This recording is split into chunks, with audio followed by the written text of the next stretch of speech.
We apologize, Mr. Smith. Our video got cut out and interrupted, so we're going to have to do this in 2 parts.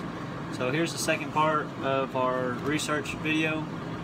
As I was saying right at the end of the first video, as soon as the 1900s rolled around, the tractors were a total different ballgame. They went from just the boiling pot with 4 wheels and a drawbar to combustible gas engines with such thing as they called it PTO, power takeoff, which allowed them to turn pieces of equipment, harvesters, cutters, mowers, basically anything that required an outside source of power, which was the power takeoff. And the power takeoff allowed them to run more machinery behind them, to where like they didn't have to have a separate motor or something to that. Or if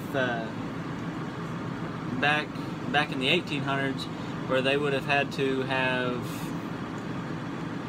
6 teams of horses pulling the same piece of equipment 6 times, you know, the power takeoff allowed all them pieces of equipment to be combined into one, where, like, say one of the pieces of equipment would be the cutter, the next one would be the conditioner, and then the third one be the say for instance the baler or the combine.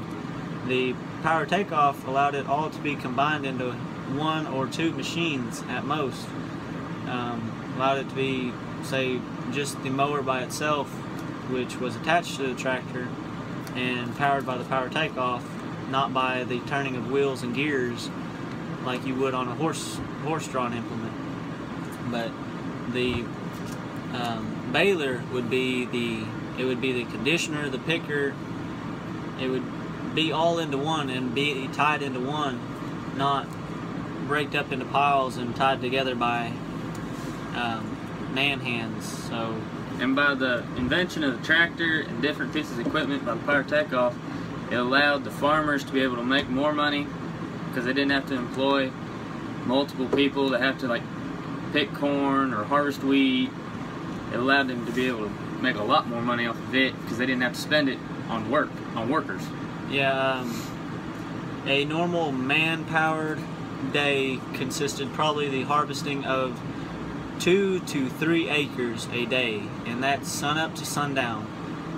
When they invented the first steam tractor, they could harvest or plow approximately 10 to 15 acres a day.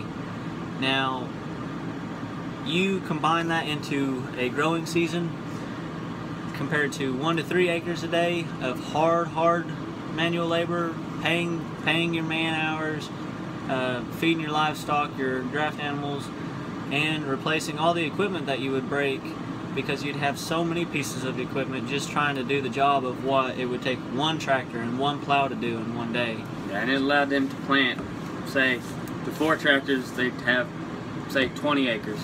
The invention of the tractor allowed them to plant at least up to hundreds to thousands of acres. All by machine, whereas before they had to hand dig each hole and put each seed in there by hand. So I don't know about you, but I don't want to do that either. But the tractor was at its time the greatest advance in agricultural technology, and today it still is. Today's tractors are far more advanced than any other piece of machinery that is in production today. We have tractors that are driven by GPS. All you have to do is set the coordinates, and you don't even have to steer it. Yeah. It does all the steering on its own. The design of the tractor throughout history has stayed relatively the same. An engine, an inline engine with 4 wheels and all the torque pointed towards the back. You know, the cylinders, the cubic inches, the horsepower and torque, all those have went up in size, but so has our property size. A normal farm back then was 5 to 10 acres, and today that's not even big enough to have a tractor to plant anything. Today we require thousands and thousands of acres to provide for our standards that we are consuming nowadays. Down to like the wheels, like even on the old time tractors, you can see here how the front wheels are smaller than the back wheels. Small. They're still the same today on most tractors. They're the front end have small tires, rear end has big tires to get more traction, be able to pull a lot more. Yeah, like I said, the design is relatively flawless. There has been a few, they do have altercations where you have the articulating tractor which pivots in the center, which allows it to have a more weight distribution on each tire, and it allows it to get more traction because it's a lot bigger tractor in it. It's like also like they have tractors now for spraying corn rows.